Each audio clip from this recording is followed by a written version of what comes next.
Hello बच्चों, twelfth बच्चों, आज आपका लेसन 15 स्टार्ट होता है। प्रिज्म द्वारा प्रकाश का अपवर्तन। प्रिज्म है क्या? प्रिज्म एक कांच का एक ऐसा पारदर्शी माध्यम होता है जो किसी कोण पर दो समतल पृष्ठों से घिरा होता है। इन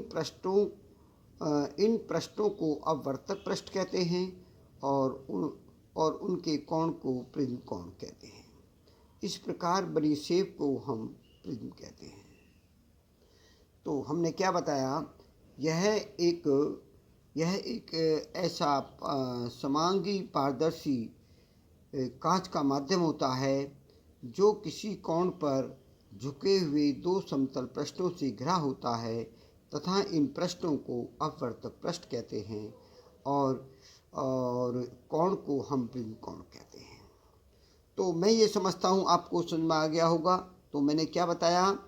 यह एक ऐसा समांग पारदर्शी कांच का माध्यम होता है, समांग पारदर्शी माध्यम होता है जो किसी कोण पर दो समतल पृष्ठों से घिरा हुआ होता है और इन पृष्ठों को मैं अपवर्तक पृष्ठ कहते हैं और इनके बीच बने कोण को प्रिज्म कोण कहते हैं।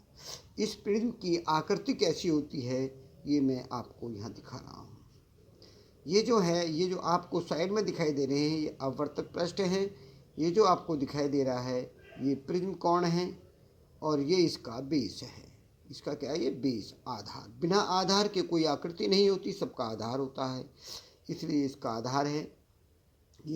इसके दो अपवर्तक पृष्ठ होते हैं, एक इसका आधार होता है, एक प्रिज्म कोण होता है। ठीक है, अब इसका नेक्स्ट पॉइंट चलाते हैं। इसमें जो हमारा इम्पोर्टेंट पॉइंट है वो है प्रिज्म द्वारा प्रकाश का अपवर्तन का किरण आरेख।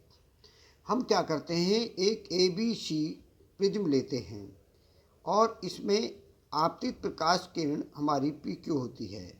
तो नॉर्मल होती है, इस पर अभिलंब खिंचता है और जब ये इसके पैरेलल किरण जाती है और दूसरे अपवर्तक पृष्ठ पर गिरती है तो अभिलंब से दूर हट के निकल जाती है।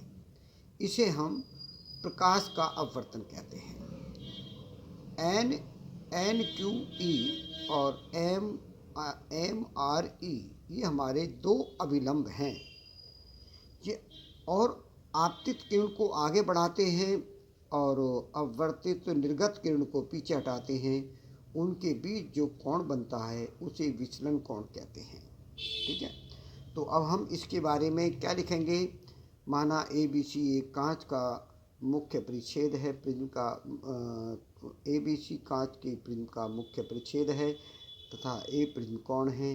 माना PQ आपतित किरण AB पृष्ठ पर गिरती है तो अभिलंब NQE अपवर्तन कोण I तथा आपतन कोण I और अपवर्तन कोण R है। अपवर्तित किरण QR AC पृष्ठ पर गिरती है तो अभिलंब MER निर्गत किरण RS से दूर हटकर निकल जाती है। आपतित किरण निर्गत किरण के बीच बने कोण को विचलन कोण कहते हैं। तो ये मैंने आपको इसकी परिभाषा बताई। अब इसके बाद आगे चलते हैं। एक वर्ड होता है अल्पतम विचलन। जो आपने विचलन पढ़ा इसकी अल्पतम स्थिति खींचनी होती है।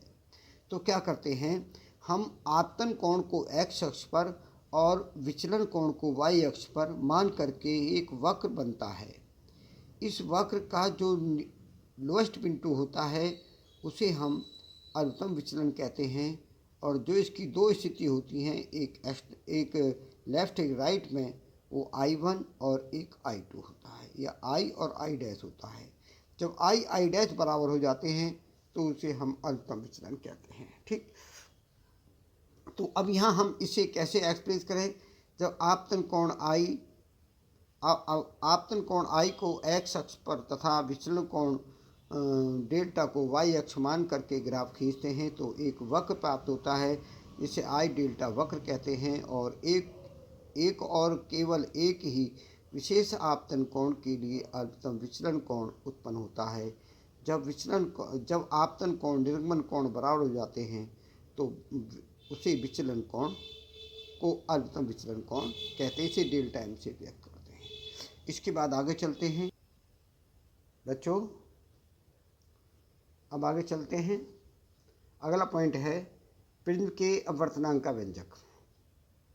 ये हमारा ABC एक प्रिज्म होता है, ये ABC प्रिज्म है।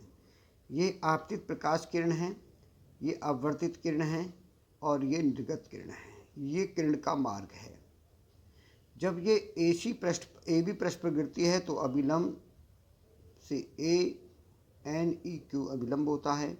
दूसरे पृष्ठ पर गिरती है तो अभिलंब MRE होता है।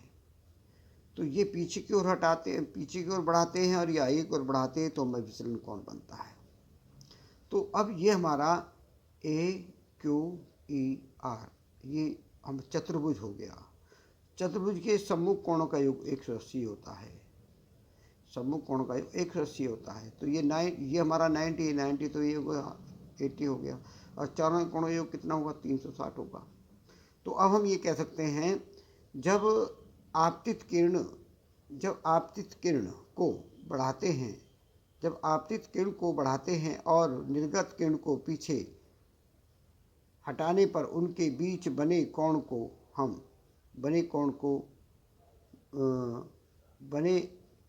कोण को विचलन कोण डेल्टा कहते हैं। अब डेल्टा QDR में विचलन कोण हमारा होता है डेल्टा इक्वल टू कोण DQR प्लस कोण DRQ। इसकी वैल्यू I माइनस R होती है, इसकी value I dash minus R dash होती है, जो डायग्राम में शो है। अब I वाले पद एक तरफ करेंगे, R और R डैश को एक साथ लेके चलेंगे तो हमारी इक्वेशन 1 हो गई। अब दूसरी इक्वेशन करेंगे चतुर्भुज AQER में कोण AQE इक्वल टू कोण ARE 90 डिग्री होता है। तो A प्लस E का मान 180 हो गया। और ट्रायंगल QER में E की वैल्यू जो होती है वो E बराबर 180 माइनस A के बराबर होती है। तो हम समीकरण 1 और 2 को जब सॉल्व करते हैं समीकरण 1 2 से R1 plus R dash plus E बराबर 180 होती है।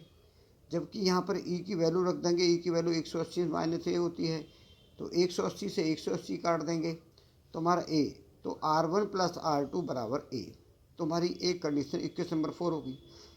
इस वैल्यू को इक्वेशन 1 में रख देंगे। इक्वेशन 1 में रखेंगे तो विचलन कोण delta equal to I plus I dash minus A हो जाएगा। इसी इक्वेशन नंबर 5 होगी। अब हमारी बात आती है अधिकतम स्थिति में, अधिकतम विचलन की स्थिति में I डैश के बराबर होगा, R डैश के बराबर होगा, डेल्टा M के बराबर होगा। तो हम क्या लिखेंगे? समीकरण नंबर 5 से हम delta M equal to I minus A, इससे मैं I की वैल्यू निकाल दूंगा।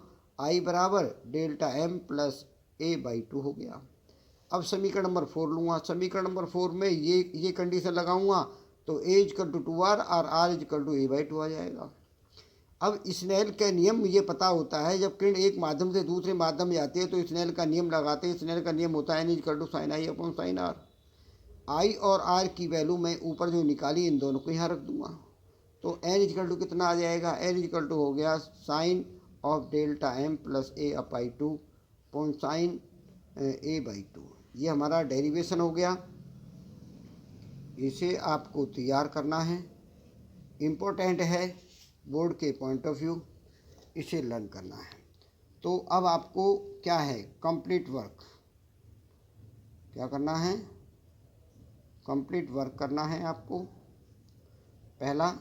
दूसरा, इसे लर्न करना है, लर्न इट, इसे आप याद करें। ये आपका होमवर्क हो गया।